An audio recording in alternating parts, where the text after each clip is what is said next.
That's In From The Side, ref. Welcome everybody to our show, In From The Side.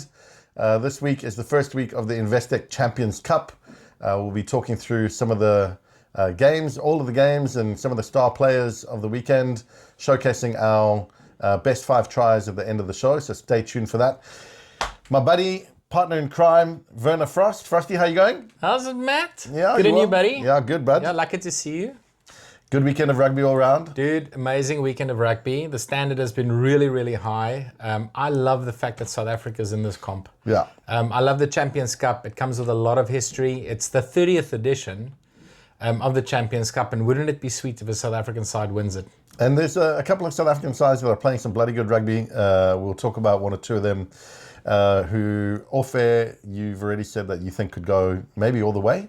But we had a fantastic weekend ourselves. We trucked down to go and see the Bulls hosted by Saracens.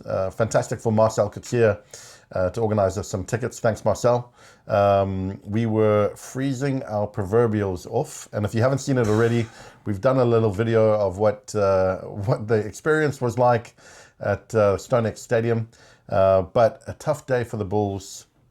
Outright. Yeah, it wasn't fun watching, to be honest. I mean, it was a fun day out, and it was a bit of an adventure, but it was freezing cold. I don't think the folks at home realize how cold. We had a storm here in the UK. Storm Dara was causing cuck. But, I mean, literally the Bulls froze up. That's how I felt about it. Like, we just couldn't get our game going.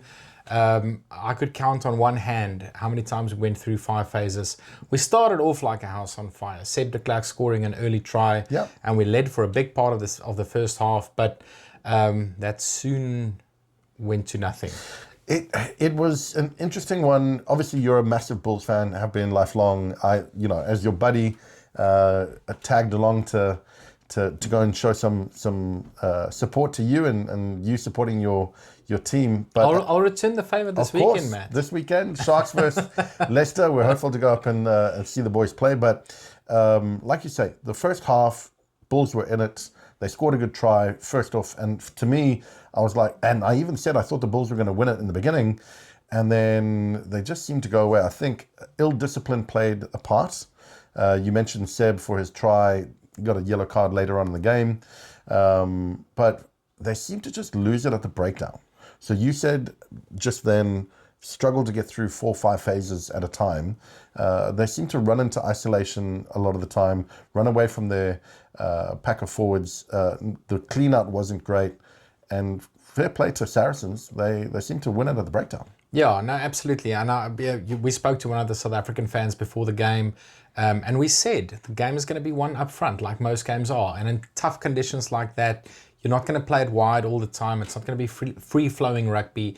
You need to dominate the collision and dominate the breakdowns, and the Bulls just couldn't do that. So we tried to play on the front foot a lot. We were looking for space. There's no lack of effort. The guys really put in a big shift. But like you say, every single time we made some meters, the player found himself isolated. There was no support, and we got into trouble. So turnover after turnover after turnover. Saracens were really good over the ball. Guys like Itoje, they punished us. Yeah, I thought their defense was really good.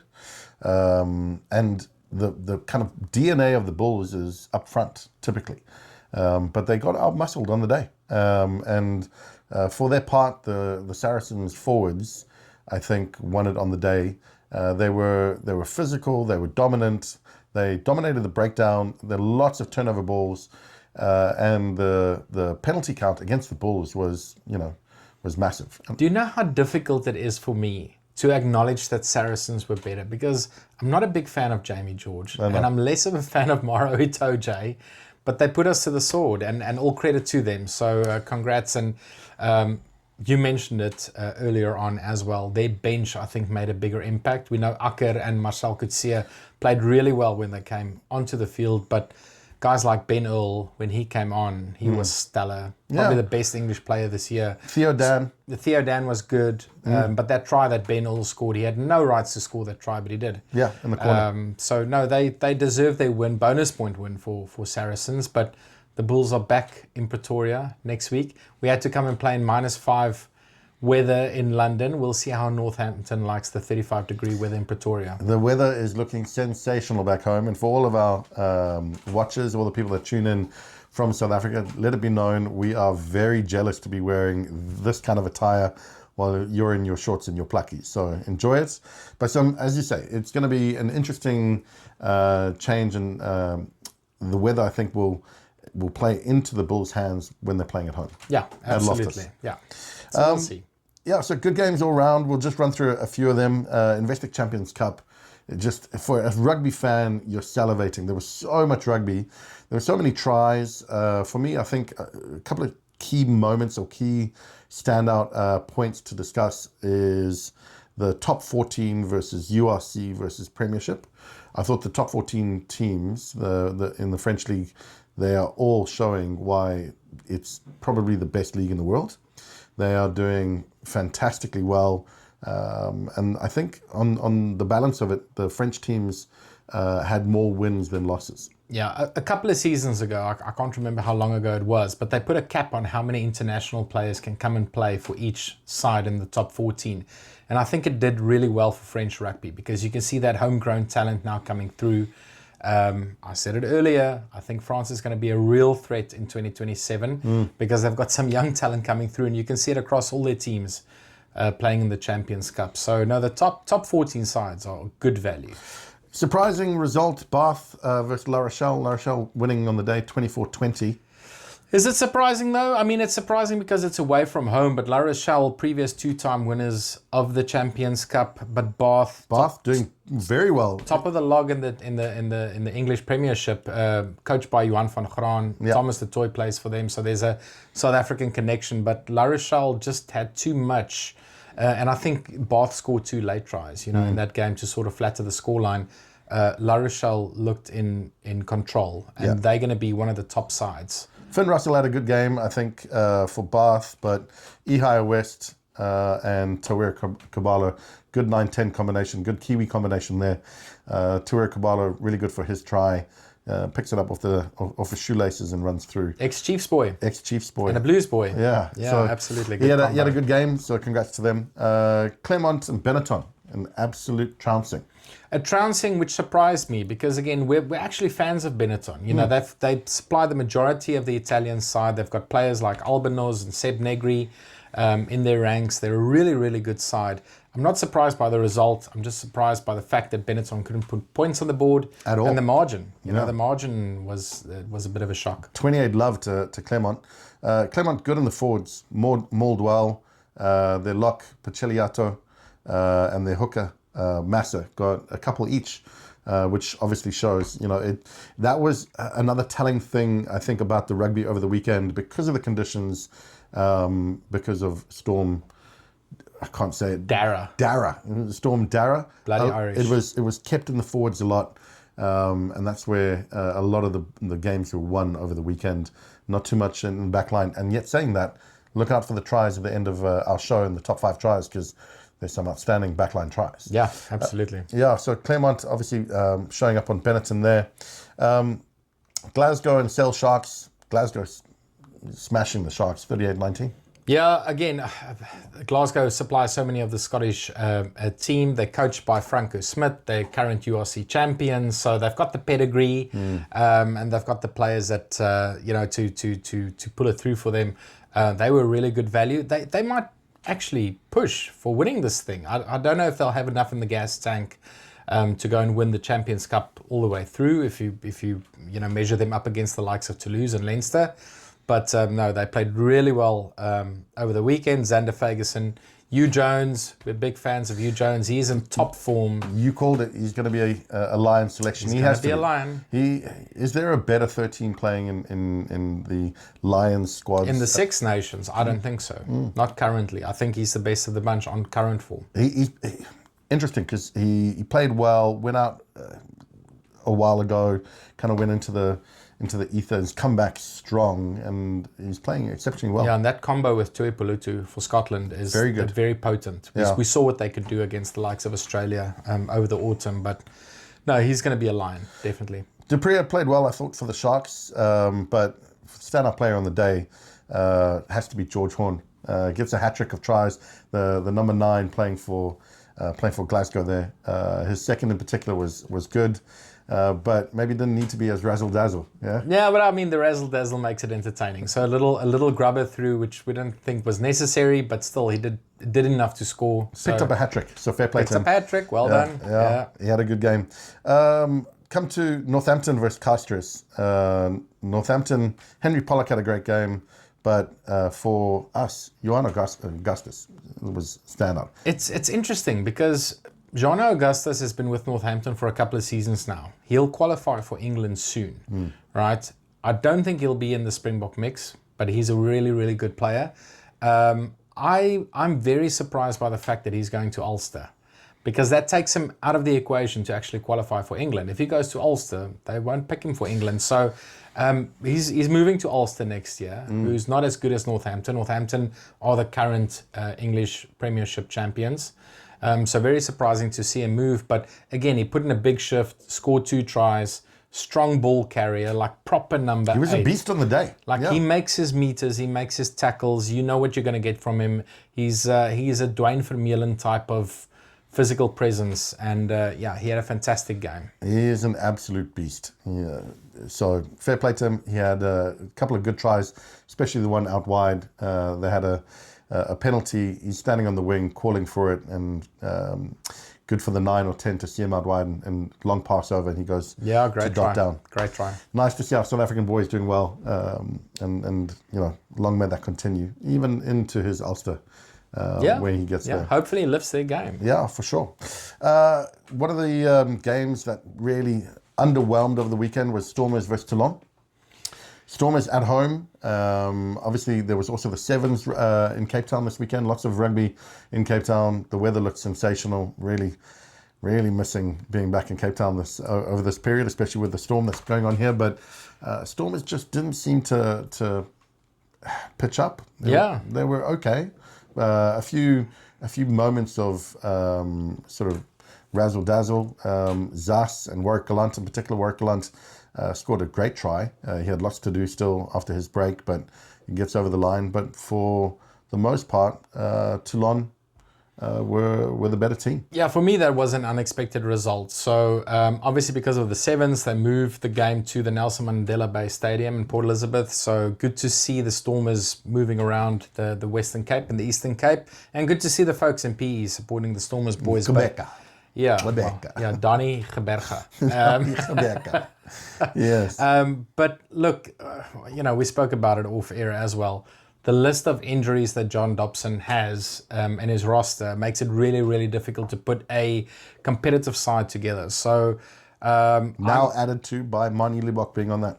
Yeah, he was on the receiving end of 2 big tackles. Huge. Like the first one by Villiers, set up the winning try for Toulon, but the second one was a bit of a cheap shot, and the player got a red card for it. And he was hospitalised, actually, so we wish Mani a quick recovery. Speedy recovery, Mani. But you just mentioned the Gabin Villiers. I thought he was the stand-up player in the game.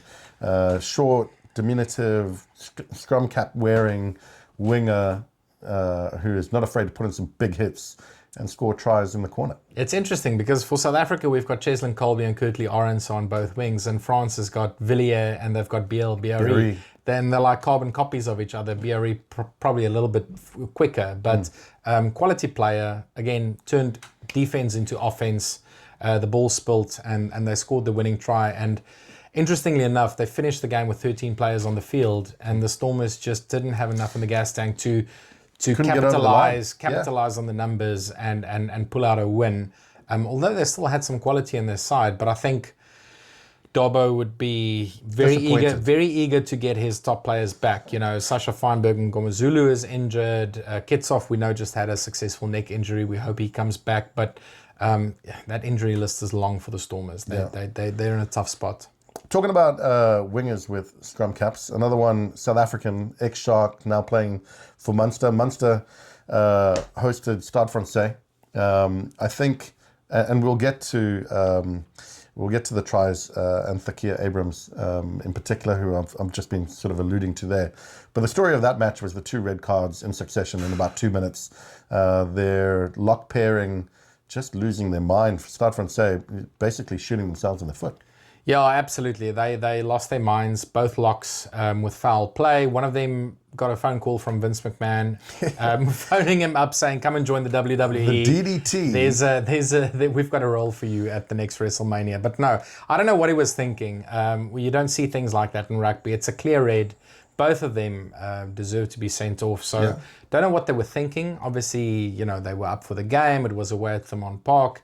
But those types of things, we complain a lot about cards in rugby, but for instances like this where it's clear foul play, no questions asked, and right? You could see the refs when they were in their deliberations just going, that's also another red. There's no mitigations, nothing. So there was nothing that they could do other than give red. That being said, Munster played well. I thought Mahoney played well. The 9-2. Nice to see Dejan Blula, the loosehead on loan from the Sharks, having a lacquer run out. Yeah. And then also, ex-Sharky, now playing for Munster, Thakia Abrams gets another try 2 in 2 weeks. Interestingly enough, Munster's playing some good rugby currently. They're 2 from 2 now in the last 2 weeks, and they don't have a head coach. They don't have a coach. So Graham Roundtree left Munster after they won the URC 2 years ago. But they're going well. They're going really well. They're playing. I don't know if the coach, if the players have taken control of the team, or it's it's one of the assistant coaches. But who needs a coach if you play like that? Yeah, but also 2 red cards really. Is the story. It was never going to be competitive after that. That's the story to that game. Racing 92 and Harlequins. Harlequins. I thought Dombrandt played well. Good to get good feet for the big man to get his try. He steps the defender to go over. But for Quins, as you've mentioned, a bit of an up and down kind of season. They seem to go hot and cold. They didn't have much else in the game to shout about. Whereas for Racing, they look pretty hot, and they've got a Fijian influence that's looking outstanding. We obviously love Tuisova. We've talked about him in the Autumn Nation series, but they've got a few other sort of Fijian influences running through, and they look exciting. Yeah, Hambosi and Naituve. With Tuisova in the midfield. So very influenced by the Fijian flair. Probably didn't score the amount of tries that they would have wanted to, but good value for the win against the plucky Harlequins side. You're right. Quins blows hot and cold. They're sort of mid-table in the English Premiership. So you don't really know what to expect from them. They're not the team that they were 3-4 years ago when they won the Premiership. So a good win for Racing at home. Yeah. They'll be happy with a win and move on to the next game. Naituve was really exciting for me. Like really good for his try. And he also set up another one on the counter-attack. I want to see more of him. But yeah, both those wingers, Hambosi and Naituve, are going to be ones to watch, I think, through the tournament. And then brings us to, I think, the game of the day, the game of the weekend, really. And sure, it might be biased for me to say that because I'm a lifelong Sharks supporter. But the Sharks hosted Exeter, and what a game. It was a try-fest. And stand-up performances pretty much across the Sharks team. Sia, again, another stand-up performance from him. Something's happened with Sia Kolisi. We know he's been, in the news recently with some personal affairs, which we won't talk about, but he just plays with some freedom from number 8. Which is a new position for him as well. It's a new position for him, but interestingly, in the post-match, he said he started his rugby at 8. Yep. That's where Rassie spotted him as a schoolboy. So he's not, unfamiliar with the position, but he loves getting his hands on the ball and just playing and having a little bit of space to move and run. He plays that outside channel. We see that for the Springboks. He usually stands at 13. Yeah. Scored his first try. He was in that channel. But you can see he just enjoys his rugby. He plays with so much freedom. He's running with the ball in 2 hands most of the time as well. Yeah, he can. He's he's looking to offload. He's, as you say, he's playing with a bit of freedom and sort of laissez-faire attitude. Yeah. And he's dotting down. Look, he's in his 30s now, and he'll be pushing to go to the next World Cup. We want him to be at the next World Cup. So as long as he enjoys it and we get the best out of Sia, then good on him. But he's been fantastic. I think he's also confidence breeds confidence with the people alongside you, I thought Pepsi Buthelezi had an amazing game. Like if you're seeing people in your team like Sia play with a bit of freedom and getting over for the line, you want to step up to that level, you want to play to that level, you want to do the same.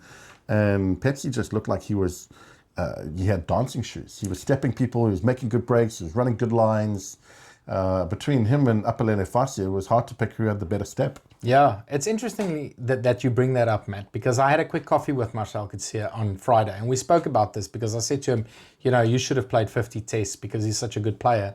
And he admitted, he's like, how do you pick me ahead of someone like Sia? And I asked him why, because pound for pound, you're probably a better player. I know Sia's the captain, but he actually, said the same thing as like, you cannot quantify Sia's impact as a leader and the impact that he has on the side, on how they perform. The vibe within the team is so important. And you could see that on the weekend. If he enjoys his rugby and he's playing well, it just goes to the rest of the side. Everyone feeds off his energy. He leads from the front. And he leads from the front, and then they he go to gets battle. the best out of the entire side. Yeah, 100%. Which was good to see. But, who do you pick out of that side as the best player on the field? We're going to get to the MVP later, but Fassi, Oxenche, Eben had another good game. Ox's clear out. Ox's clear out, which, we're showing it now.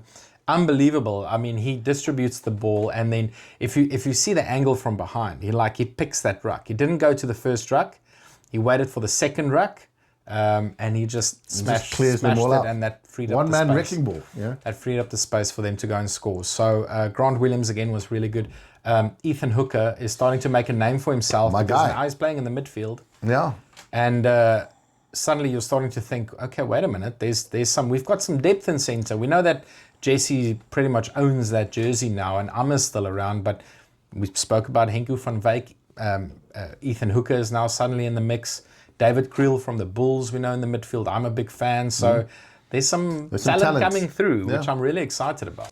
We were very fortunate to see our good friend Elma Smith, who obviously has her own podcast, The Good, The Scaz and the Rugby. She was doing her interviews there, and we actually had an interview with her. She interviewed us, fired some questions at us, so shout out to Elma. One of the questions she asked was, who is the dynamic duo that we have at the moment? I said, that's within the Investec Champions Trophy. And I said John Plumtree and Sia Khaleesi, because I think as a Sharks fan, it's lovely to see the leadership both at a strategic level, but also on the field and what they're doing. So finally, that kind of secret sauce is coming together. She mentioned DuPont and Intermac as probably her choice, or at least she gave that variation, and we'll get to that game in a minute. But one of the questions she asked was, who's the kind of quiet, unsung hero that maybe is going to stand out? I said Faye Webosa, who scored a great try against the Sharks actually on the day. But for me, as a Sharks fan, Ethan Hooker is also one of these kind of unsung, unknown, who might be able to excel through this Champions Cup. I second that, mate. I think that's a good shout. I think Ethan Hooker, he's been around for a couple of seasons now, but I think now he's getting the opportunity to shine on the bigger stage.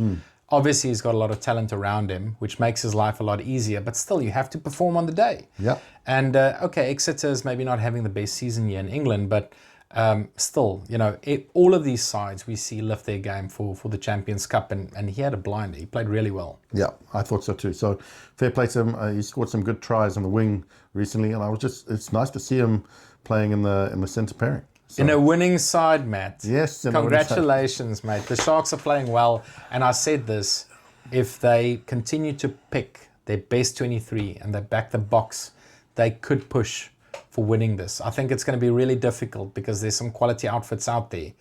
But with a Springbok-laden side, the Sharks should be unbeatable. It'll be up to Plum on his man management because obviously they're competing on a couple of different cup competitions. And as you said, I think off air, it'll be interesting to see which one he prioritizes over the others. Well, I thought about it since we spoke about it. I don't think it has anything to do with priorities. I think it comes down to man management. Yeah. Because we've seen sides in the past. We've seen Toulon in their glory days when Abana and Donny Rousseau and Buckies and everyone played for them. They did the double. They won the Champions Cup. They won the top 14. Saracens won the English Premiership and they won the Champions Cup. So there's nothing saying that a URC side can't do the double. Why can't the Sharks do a double? We know they've got all the talent in the world, but it's going to come down to how Plumtree manages his squad. You know, you've got to rest players. You can't play week in, week out. He's got to manage them very, very well. They could potentially be in contention for a double year. You have to have a bit of, in any kind of cup competition, you need a bit of the rub of the green, and for that, you need to go almost injury-free, which is why, you know, coming back to the Stormers, feel for them at the moment, because they've got a long injury list. Yeah. It's hard to perform at the top when your top performers are out. And so for the Sharks to be as fit as they are, long may that continue. If they stay that way, they've got a good chance. Yeah, absolutely. Righto. On to Sunday's games. Good games on Saturday, which talked about. Sunday, first up was Bordeaux versus Leicester. Again, one of the French top 14 sides taking the win there, 42-28 at home. I think this is another thing that we've discussed off air, is home team advantage seems to be a key factor, key player at the moment. But Bordeaux, 42-28 against Leicester, a good Leicester team, except without Andre Pollard. Yeah, Polly didn't play, which definitely would have had an impact just on the composure that the team had on the field. Look, travel does play a role, and the away games is always going to be more difficult, but I think less so for the European sides, because traveling from England to France is an hour, via plane. So it's not like a 11-hour trip for South African side to go and play there. I did expect a little bit more from Leicester. I hope Andrew Liebenberg doesn't watch this, because I don't want to sound too critical of our mate's team. And he played well. You know, he had a very, very good a game. But you know, when we spoke to Elma, she asked, who do we think is gonna win this thing? I picked Toulouse, who I still think is the team to beat. But one of the sleeper sides is Bordeaux. They're playing really, really well. They've got BRE on the wing. He scored 2 tries. Pete Samu scored 2 tries. So they're good up front. They were on fire. They're on. And coming back to the home ground advantage, it's not so much the travel distance between the two. I think it's the crowd getting behind you. And the French crowds, they do get up for these That games. Bordeaux crowd gets up for their team. And when you've got like razzle-dazzle players like Louis Biel-Biere playing, and like the gas on him, like it gets the vibe, it gets the gears going in the stand. So I think that makes an extra man or two on the day that you got to compete against, because the crowd can get on your back. Yeah. Interestingly enough, Leicester, they were leading at half time, and then the second half, Bordeaux just completely took it away from them. They scored a late try that, sort of was a consolation. It flattered them a little bit, the scoreline. I think Bordeaux, they dominated, specifically in the second half. They did really well. And as we said, hard to pick between Pete Summer and Louis Biel-Biere. Both got 2 tries, but I think the big man up front, a couple of good carries, and he gave that backline the go forward that they needed. So, but again, he played with a smile on his face. He did. Like you can see, he just enjoyed. He loved the day, and they performed well. Bristol, Leinster. Leinster flying at the moment. They got a really, really strong squad. They were away to Bristol. Bristol hosted them. Some good players up front. Josh van der Fleer, I thought, was good. Archia, good again. And Geordie Barrett coming on and scoring a try on his debut for Leinster, I thought was awesome. He was also good setting up a try. Archia making a break, striding down middle of the pitch. I think you said off air, it must be burning the Munster fans' arses to see him in such incredible flight, after being with them for 4 years and having all of those injury problems. But he just seems like a man possessed with a new lease of life playing at Leinster. Yeah, but doesn't it make you feel good? Like we talk about Pete Samu, Archie Snyman, Sia Kulisi. Like you start playing this game as a kid because you love it, you enjoy it, and it's great to see that professional players playing at the highest level, they still get that enjoyment. With a smile on their face. I remember back in the day, Bobby Skinstead running onto the field with the biggest smile. Like, I love seeing that. There's just that childlike enthusiasm that players, go onto the field with, and it's great to see. Bobby chewing his tongue, sticking his tongue out. Exactly, and sticking his tongue out. So, but a good win for Leicester. Look, I've been to Ashton Gate. It's not the easiest place to go and play. Bristol smashed Harlequins last week. So a good win. But again, a near full strength Irish side. I don't think the result was ever in doubt, but they'll be happy with their away win. Yeah, and as I say, Jordie Barrett getting a try on debut, playing in the Champions Cup. He said that he was enjoying his Autumn Nations series. He wanted to stay in the Northern Hemisphere. He's got a chance to play. Comes on and grabs it with both hands. I mean, you mentioned it, or at least did I mention it? I can't be sure. When we were asked by Elmer, what is it, the lure and the attraction of this competition? Why is it the best in the world? And it's because it attracts the best players from all over to come and play here, evidenced by Jordie joining. No, it does. I mean, unfortunately, it is. I'm saying unfortunately because we were part of Super Rugby for so long, but that's not where the power globally sits anymore. I think 15 years ago it was non-negotiable. Super Rugby was the best provincial competition in the world. It's not the case anymore. Top 14 and the URC are the greatest domestic competitions, and then the Champions Cup across leagues is by far the top tier of international competition. And as you said, in its 30th year. In its 30th year, and how sweet it would be if a South African side can Come do it. on, boys. I hope the Bulls bounce back from their loss, and I hope the Sharks do well. But just quickly on the Leinster-Bristol game, Sam Pendergast scoring 2 tries. There's a big debate in Ireland about who the heir to the throne of Johnny Sexton will be between him, Kieran Frawley, Jack Crowley. He put his hand up and he made a big statement to say that position's mine. Hard not to have him as the front runner now after what was a very composed performance. As I say, scored 2 tries, got all his kicks, good running with the ball in hand, the vision to chip over for them to score a try as well when the defense was coming up quickly. And as I say, he just looked calm and composed throughout. So he definitely, it was a statement game for him because he definitely put his hand up. Yeah. Kind of segues into, and we were just saying it'd be nice to see a South African team go out and win it. It'd be tough because current holders, defending champions, Toulouse hosted Ulster and absolutely smashed them and showed why they're the reigning champions. So this is where I teach you a new Afrikaans word. Okay. And it's that result is called kykenmoord. Okay. Right, which means like you're just killing a chicken, right? A little baby chicken. No, Toulouse absolutely smashed Ulster. Ulster, again, like Harlequins, they're up and down. 1 week they play really well and then they don't pitch at all. But Toulouse, I mean, that 3-quarter line and the halfback pairing of Dupont, Ntamak, Chocobares, that's world class. They're a phenomenal side. Outstanding. But also a big man mountain of Emmanuel Miafo in the front. They got big forwards.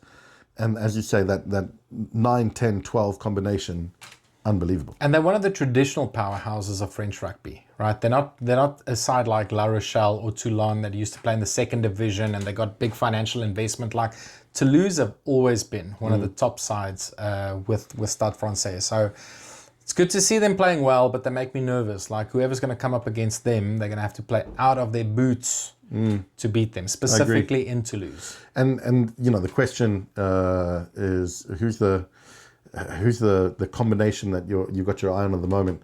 Hard to see a better combination than Dupont and Ntamak at the moment, and not just because Ntamak's got sensational hair, as Elmer Smith was alluding to, but the fact that the boy's got some talent and some skill in his own right. But that 9, 10, 12 combination, Dupont was outstanding. He set up a couple of tries, had a try of his own. Yeah. Showing why he has won so many medals and trophies over the past 12 months. Scary to think how good France were over the autumn with Thomas Ramos playing out of position at 10. Now with Ntamak back. I mean, the Six Nations, I'm already excited. It's going to be epic. Yeah, it's going to be huge. Right, so that was the games in the Investec Cup. So Champions Cup, it was fantastic throughout. Lots of great games. A couple of other games that we just wanted to highlight. In the Lions, Ospreys hosted the Lions in the Challenge Cup. Lions were a different side to the one that we've been seeing in the URC. Yeah, I mean, literally, they were very competitive against Munster in the URC last week. They were unlucky not to at least come away with a draw. I felt they could have drawn that game at a bare minimum.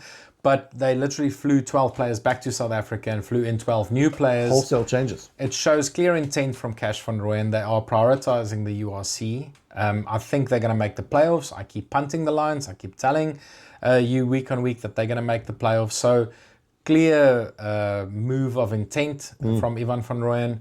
They prioritizing the URC. I wouldn't say they didn't take it seriously. Of course, they want to win, but they brought in the B team, and it showed. It didn't look. B team is maybe a slightly disingenuous. Good team nonetheless, but a different complexion of the team to the one that we've been sort of shouting from the rooftops. Yeah. And the result in the end of the day showed. Ospreys forwards were good throughout the game, especially Jack Morgan, who we think is the one of the outstanding Welsh players who's maybe putting their hand up for the Lions tour. Yeah, he should be a Lion. He was good in the World Cup. He was injured for the most of this year. Good to see him back. Highly rated player. He was captain of Wales in the World Cup. So I'm a big fan. I think Jack Morgan is a fantastic player. Scored a great try. Had a good day, good day out. The only other one that comes to mind maybe is Botham for Wales. But again, he's got some stiff opposition in that position with the other teams that he's coming up against and the other players. On the Lions, and again, not to be disingenuous, but I thought they had a few sitters in front of goal that they missed. And the Ospreys then turned, when they had the opportunity, they turned those opportunities into points. And that scoreboard pressure was, I think, telling in the end. Yeah. So the Lions could have had a better day, but again, not the Lions that we've come to know. And then the Cheetahs versus Perpignan in Amsterdam. The new London for South Africans is what people are saying. It's the place that a lot of people used to come to London to immigrate to London for work and the like, and a lot of people now do that from South Africa to Amsterdam. So I'm sure that there would have been some Cheetahs fans there to shout their orange on. Because again, very, very original to be in Amsterdam. Dad jokes aside, they just nice to see them in an international competition. Yeah, it's always good to see the Cheetahs out, and we know that they're one of the feeder unions in South Africa, and they've always been treated like one of the stepchildren in South African rugby for some reason. But good to see them out playing in Europe. I know Frans Steyn, who's now the director of rugby. He wants more for them. He wants more for them, and he wants them back in Super Rugby. So it's going to be interesting to see if he makes that move happen now with the Rebels being out of Super Rugby. Is there a space for the Cheetahs to play there? But I think they'll be relatively happy with the draw. I don't know what to make of Perpignan. That they one season they're in the top 14, then they play in the D2.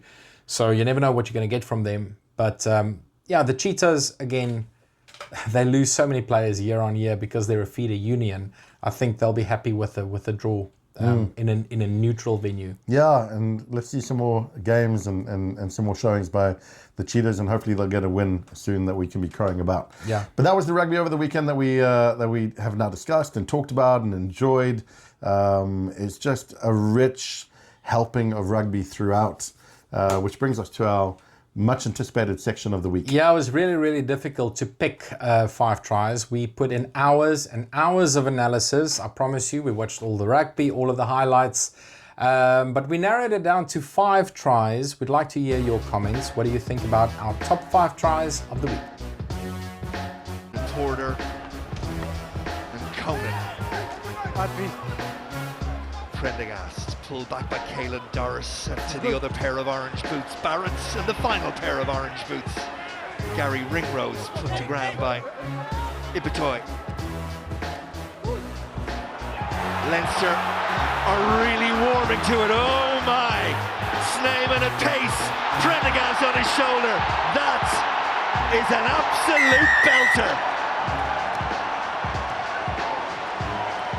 They showed very little for a very long period, but that one was right out of the top drawer playbook. Orji Snyman. Fussy to make tackles. Nobody at the Benkel, down through, hoping for a Bonza foot race. Hendrickson in the air, tackled by his opposite number. Home team, the Sharks under pressure. Looking to play a first play out. Back. Sharks. Makazola Mapipi. Makazola Mapipi, good support line. Oxenshave, that is unreal. Just Oxenshave being able to read that. What a pick up that from Hooker. Ethan Hooker, numbers at the breakdown. A clean out by Oxenshave. Much better by the Sharks. Buthelezi over the 22. Buthelezi! Pepsi Buthelezi! Team try. by the Hollywood Bet Sharks. Backs and forwards. Handling the ball and stuff. Hodge. It's Mapimpi, the left boot. Inside everything. Was inside the 22. Up a little Fassi, upping the tempo. Fassi beats one in support. Grant Williams opens up for the Sharks. Sharks to your Opelele Fassi. 22. Out wide to Mapimpi. Hollywood Bet Sharks. The individual brilliance. Gets the locals on their feet.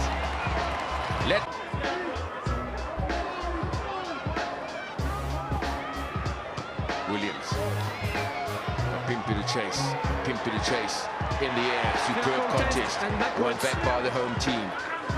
Williams. Great pass to Hendrickson. Esterhazy to Buthelezi. Buthelezi. Oh, great support play from Ethan Hooker. Picks the angle. He's got the pace. Gets the offload. Grant Williams. Individual brilliance, opportunities being converted by the Sharks. Makes himself available. Pass from Casey all the way out to Daly. Chip and chase from Daly. If he gets the bounce here, he might be in. Daly with a chip over the top. This could be a superb drive against the bounce again. Shane Daly for Munster. What a try! Outstanding by Shane. Okay, so that was our top 5 tries of the week. So difficult to pick just 5 tries out of all of the games across all the competitions over the weekend. What do you think? Who do you think should have made the list? Some honourable mentions that we saw. Pendergast scored 2 tries. We showed one of his tries, but he was good for both. Pete Samu, again, scored 2 tries. Really, really good. Jano Augusta scored 2 tries for Northampton. He was unlucky to miss out, and so did Sia Khaleesi, scoring 2 tries for the Sharks. Specifically, that first one from Sia we thought was a really good try. And in the same game between the Sharks and Exeter, Emmanuel Waboso scored a fantastic try. Finished well from the cross kick. And another one where I think a player finished well was Warwick Galant for the Stormers against Toulon. Did had a lot of work to do. Yeah. So some honourable mentions. I think all of those players did well, but that was our top 5. What do you think? Leave your comment in the comment section below. Another section that we do in the show is the MVP of the weekend, which again was really tough. Matt, we debated it at length. Yeah. Who did we pick for the MVP of the weekend? Lots of outstanding performances, lots of games, lots of people that put their hand up over the weekend, lots of tries to kind of dissect and see who would stand out. And we've mentioned a lot of names already in today, one of which maybe didn't get the man of the match performance, but we think was outstanding, was Grant Williams. Grant Williams for the Sharks, he scores his own try. He was instrumental in a couple of the other tries, played an interlinked game, running good support lines. And for me, he is a lot of what is right about the Sharks at the moment.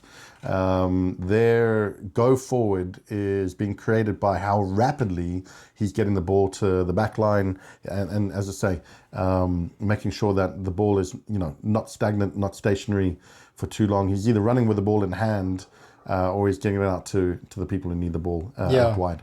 No, that's a good shout, and I second that. I think Grant had a fantastic weekend. Tough to not give it to Sia, who was man of the match and scored 2 tries, but like Grant Williams doesn't always get the recognition he deserves. Correct. And I think that ball that he gets away from the ruck just creates so much go forward for the Sharks. It's one of the frustrating things as a Bulls fan. We spoke about it, like Ambrose Papier takes 2 steps before he passes the ball. Grant Williams gets it off the deck immediately, and you attack on the front foot and you've already got the momentum behind you. So a lot of what the Sharks does starts with him at 9. That vision to see the gap and take it when he needs to, and he's got the pace, the speed to exploit that, but knowing when to make the right decision to do that yourself or to get it out and to get it out quickly so that the boys coming on are running into space. He's playing bloody well. He's had a fantastic year throughout, but I think this last weekend he had a standout game. So fair play to him. He's coming into his own, because when we spoke about him in the middle of the year in the rugby champs, we debated about who the best scrum off is for South Africa. And one of the things that we said, Grant Williams, is sometimes he's too quick, over exuberant. Yeah. He doesn't make the right decision because he wants to play too quickly. Now he's added that element of just take half a step, make the right decision, and he's twice the player than he was 6 months ago. I think the thing about that is that he's taken half a step before he puts his hands on the ball. Yeah. Whereas with Ambrose Papier, he picks up the ball, takes a couple of steps towards the first receiver, and that's allowing the defenders to come onto the first receiver, which is then, I think this is why over the weekend the Bulls lost a lot of that turnover ball.